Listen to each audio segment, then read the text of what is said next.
Em 1998, entrou em vigor a lei ambiental que prevê penalidades para quem pratica atos como destruir florestas, vegetações nativas, desmatar e poluir. Mas essa legislação vai além. Traz punições também para crimes contra os animais. Nesta semana, o Repórter Justiça abre espaço para discutir o tema dos maus tratos. Chutar um gato, maltratar um cachorro, submeter um cavalo a horas de trabalho sem comida e água são alguns dos exemplos que podem resultar em cadeia.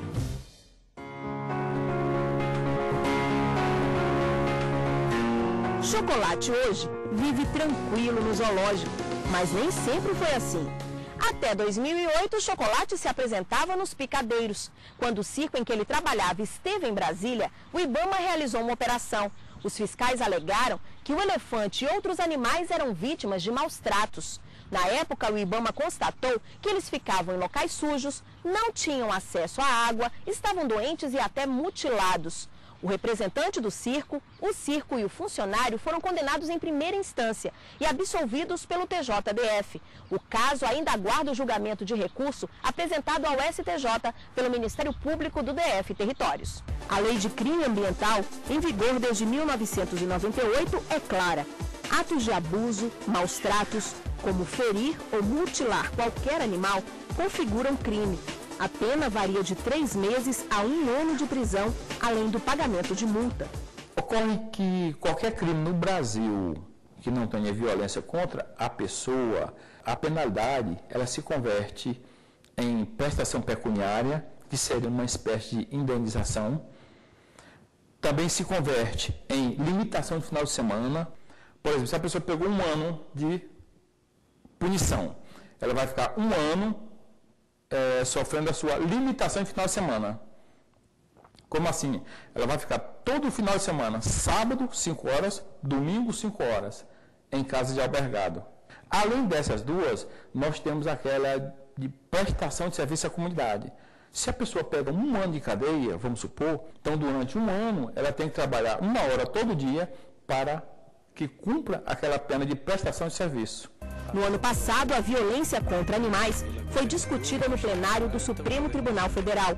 Os ministros consideraram inconstitucional uma lei do Rio de Janeiro que autorizava as rinhas ou brigas de galo. Para a Corte, a legislação estadual ia contra a Constituição, que, assim como a Lei de Crime Ambiental, proíbe crueldade contra qualquer espécie e raça. Nesta clínica veterinária em Brasília, com frequência aparecem animais que foram maltratados. Essa daqui é a Kiara, ela tem 4 meses de vida e a história dela é a seguinte: ela fugiu de casa, na rua foi vítima de maus tratos por um estranho. Quando ela tentou retornar para casa, a dona encontrou ela machucada, sem conseguir andar e já trouxe para essa clínica veterinária. Aqui ela já recebeu os primeiros socorros, o atendimento necessário, mas ainda não está totalmente recuperada, não é isso, Thalita? Não, ela já foi medicada com analgésico, já não está sentindo tanta dor, está conseguindo andar, mas ainda precisa passar por uma cirurgia para recuperar totalmente. O que ela teve? Ela, na verdade, sofreu alguma pancada nessa região, algum chute, alguma coisa do tipo, e rompeu toda a musculatura. Então, todos os órgãos delas estão sendo segurados só pela pele. Só cirurgia mesmo? Só cirurgia para recuperar esse caso. No caso da Kiara, ela foi vítima de alguma agressão na rua. Mas há casos de animais que chegam vítimas de maus tratos dentro de casa? A gente tem um caso aqui de uma cadela que estava sofrendo maus tratos em casa, que as pessoas só davam comida e água. Ela ficou mais de 1 mês trancada em um banheiro de casa. A hora que ela retornou para dar um banho, que a gente foi buscar a cachorro para dar um banho, e ela estava com 3 costelas perfuradas, quebradas. Os casos de violência se repetem por todo o país. Em Curitiba, por exemplo, foram aproximadamente 200 agressões no ano passado. Na Delegacia do Meio Ambiente, em Brasília, há uma média de 4 denúncias por dia. Na capital federal, as pessoas ligam para 197.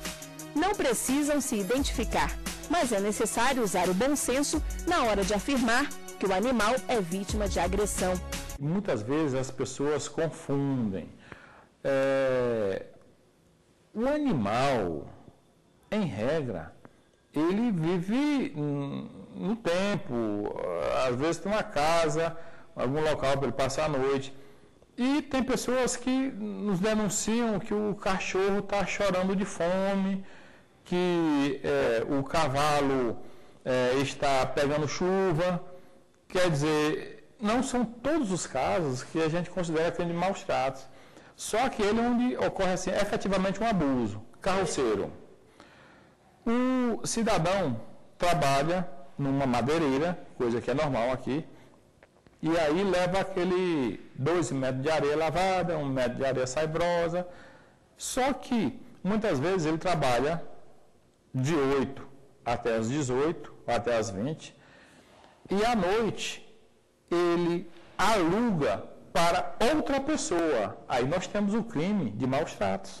Pelenguinho e Greg Rufino têm comida à vontade, carinho de sobra, passeios pelo campo da chácara.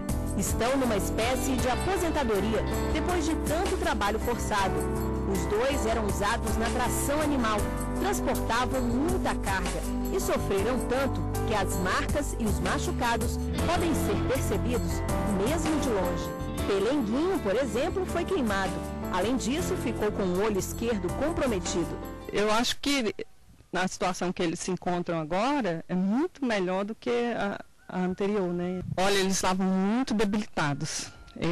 Eles mal conseguiam descer do trailer, né, que os trouxeram. Agora não, agora eles estão bem, a gente observa, né, que eles estão, assim, já ganharam peso. Os dois foram adotados pela professora que decidiu levar os cavalos para a chácara assim que soube da história deles. Precisou negociar com a família a permanência dos bichos no local. Porque eu tenho já outros animais, né, cães e gato, e os cavalos, mas até que a negociação foi fácil. No Distrito Federal, aproximadamente 450 cavalos são encontrados mortos nas ruas por ano. Quando não servem mais para o transporte de cargas, são deixados em rodovias e nas áreas urbanas. Aqueles que sobrevivem ao abandono são recolhidos pela equipe do Núcleo de Apreensão Animal da Secretaria de Agricultura do Distrito Federal e podem ser adotados. Se você quer adotar, você tem que primeiro, né, ver as condições em que esses animais vão, que esse animal, né, vai estar. Então eu recomendo, assim, para adotar você tem que ter um espaço mínimo, né, para que eles possam, né, desfrutar, assim, da liberdade, né.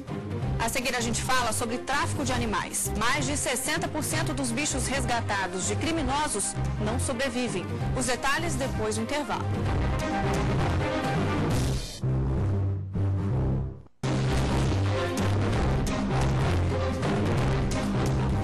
Em 2010, o IBAMA apreendeu 35 mil animais silvestres em todo o país. 80% deles eram aves. Elas atraem traficantes pelo canto, exuberância das cores e pela beleza.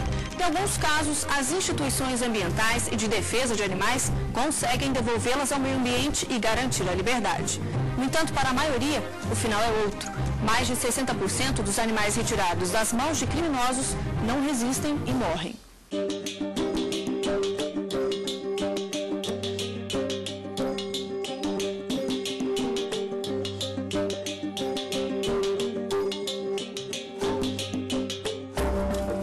Você já viu uma calopsita? Esse bichinho simpático é um exemplo de animal exótico. Recebe a definição porque é importado, digamos assim. Os animais exóticos, eles são animais provenientes de outros países. Ou seja, são aqueles animais que não têm nenhum ciclo de vida evolutivo dentro do território nacional. A gente pode falar que são os animais importados, tá? Provenientes de outros continentes e de outros países. Muitas aves que hoje em dia são comercializadas, como a cacatua, a própria calopsita, o periquito australiano, são animais de outros continentes considerados para nós exóticos. Da mesma forma que as nossas aves nacionais, né, que se reproduzem aqui, que vivem aqui, são consideradas exóticas para eles, né, em outros países. Trazer animais para o Brasil é possível, desde que haja uma autorização. Esses animais, para serem importados, eles têm que ser importados com autorização do órgão ambiental, com autorização do IBAMA. Os que são vindos de outros países sem autorização constituem tráfico internacional de animais, que também o Brasil ele é rota de tráfico internacional, tanto da recepção de bastante cobras, como da saída dos nossos animais para outros países. Para ter um animal exótico em casa, não é preciso pedir a permissão do IBAMA, mas quem vende, sim. Por isso, na hora de comprar, é preciso estar atento. A pessoa que quer criar um animal, para estimação, que não queira ser o criador,